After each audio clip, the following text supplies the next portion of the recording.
Cuando pensamos en la Biblia, pues es súper común imaginarnos un solo libro, ¿no? Ese típico libro grueso, encuadernado en cuero que siempre está ahí en la mesa de noche.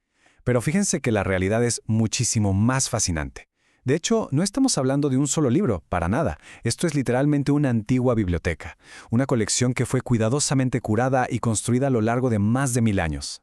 Y la verdad, cuando empezamos a ver esto como una enorme maravilla arquitectónica, ya saben, con sus diferentes salas, pasillos largos y hasta archivos súper secretos, bueno, esto cambia por completo la forma en que entendemos estos textos. Y justo para deconstruir este inmenso edificio literario en esta explicación de hoy, vamos a seguir una agenda muy clara. Son 5 puntos. 1, una biblioteca milenaria. 2, el Antiguo Testamento. 3, los textos proféticos. 4, la Biblia judía. Y finalmente 5, orígenes, tradiciones y lenguas. Así que vamos a darle. Empezamos con la sección número 1, una biblioteca milenaria. Y bueno, antes de clavarnos en los detalles de quién escribió qué y en qué siglo, es súper importante que captemos la escala pura, el tamaño real de lo que resguarda este inmenso lugar. Para ponerlo en perspectiva, el volumen total de esta obra se resume en un número que siempre sorprende: 73. Así es, estamos hablando de 73 libros individuales que componen toda esta antología, una colección increíblemente diversa, escrita por personas que, literal, vivieron situaciones sociales, políticas y religiosas completamente distintas entre sí. Ahora, imaginemos que dividimos esos 73 libros en dos grandes salas principales. Por un lado, tenemos una sección monumental, 46 libros que forman el Antiguo Testamento.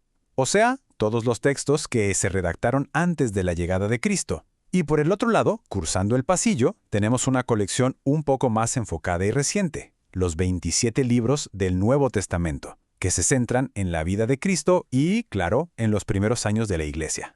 Lo que nos lleva a nuestra sección número 2, el Antiguo Testamento. Es justo aquí donde los textos más antiguos encuentran su lugar, formando el ala más grande y antigua de toda nuestra biblioteca.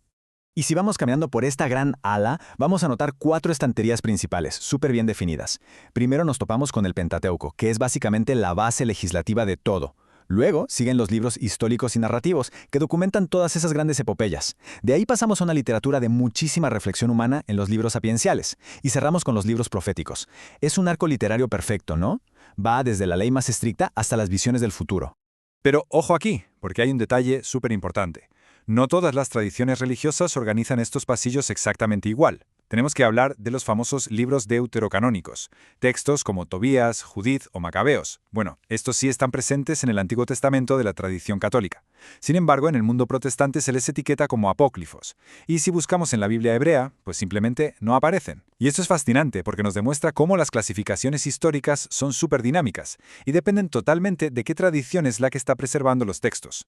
Ahora, si hacemos un cruce rapidísimo hacia el Nuevo Testamento, vamos a ver que la arquitectura cambia por completo. Aquí la organización ya no es cronológica, sino más bien por autor y por el tipo de texto. Tenemos los evangelios sinópticos por un lado, luego bloques muy densos de cartas como el Corpus Paulinum y el Corpus Ioannicum, o sea, toda la inmensa obra de San Pablo y del apóstol Juan, y terminamos con los Hechos de los Apóstoles y las cartas católicas. Pasamos a la parte número 3, los textos proféticos, porque si regresamos la mirada al Antiguo Testamento nos vamos a encontrar con un pasillo sumamente denso. Y hay que aclarar algo fundamental. Los profetas no eran personas con bolas de cristal adivinando el futuro, más bien eran observadores superagudos que estaban atados a crisis históricas profundísimas. De hecho, la forma en que estas voces evolucionaron está atada a la pura supervivencia de un pueblo. A ver, en el siglo VIII a.C. aparece Oseas en medio de un caos político total. Un poco más adelante, Jeremías está ahí advirtiendo sobre la inminente destrucción de Jerusalén. Luego llega el trauma absoluto, el peor de todos, el exilio en Babilonia en el siglo VI, con Ezequiel tratándole mantener viva la esperanza desde el destierro. Y ya siglos después, por ahí del 164 a.C., sale Daniel, pero con un estilo muchísimo más apocalíptico. Y analizar todo esto nos lleva a descubrimientos increíbles. Por ejemplo, si tomamos el libro de Isaías, nos damos cuenta de que no es la obra de un solo genio solitario encerrado en su cuarto. Para nada. Es una compilación majestuosa que abarca varios siglos.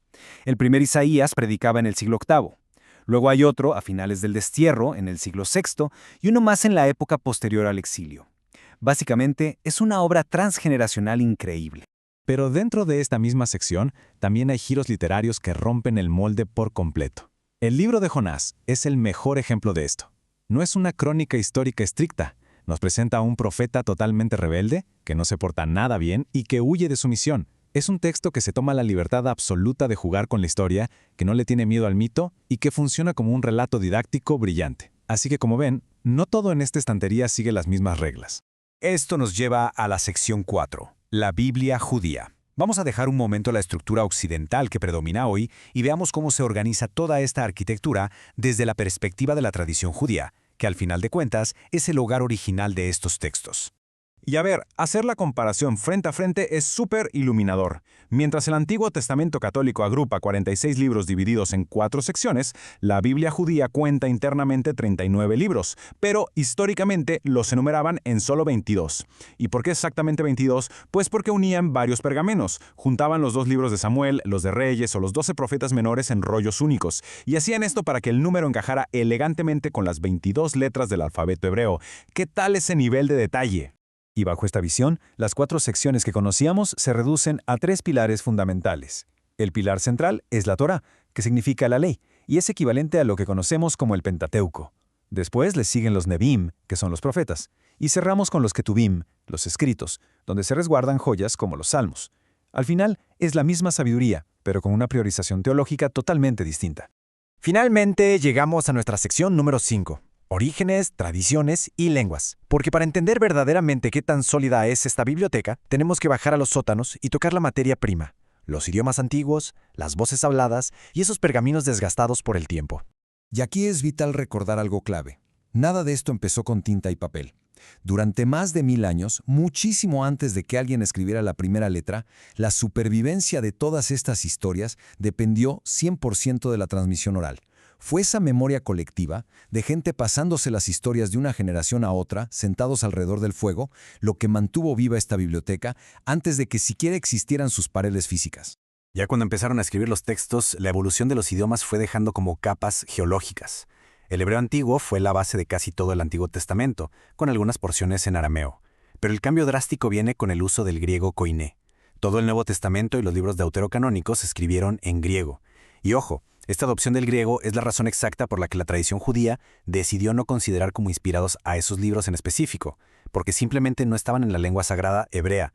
Incluso si miramos los cimientos mismos, el Pentateuco, vemos que es el resultado de una ingeniería literaria súper compleja.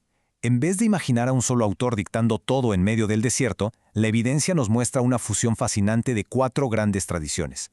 Tenemos la tradición yavista del siglo X que humaniza a Dios, las tradiciones eloísta y deuteronomista del siglo VIII, llenas de denuncia social, y la tradición sacerdotal, que nace allá en Babilonia para ayudar a la gente a aferrarse a la fe durante el exilio. 4 perspectivas completamente distintas, todas orbitando alrededor de la figura de Moisés. El abanico de mentes detrás de estas obras es simplemente asombroso. Por ejemplo, en los libros sapienciales conviven textos como los Salmos, que se atribuyen a la mismísima corte del rey David y familias nobles, junto con textos súper densos como el de Job. Y fíjense, Job fue escrito por un israelita sumamente educado y cosmopolita que viajó por Egipto. Entonces, tenemos aquí una obra creada lo mismo por reyes que por eruditos nómadas. Todo esto nos obliga a hacer una reflexión final ineludible, tomando en cuenta que esta no es una obra de un solo bloque, sino un inmenso tapiz que se fue tejiendo durante miles de años, a través de idiomas que ya desaparecieron, de tradiciones orales ancestrales, sobreviviendo a exilios y catástrofes, y pasando por las mentes y manos de innumerables personas. ¿Cómo altera esta compleja estructura la forma en la que se interpretan y se valoran estas antiguas palabras en el mundo de hoy?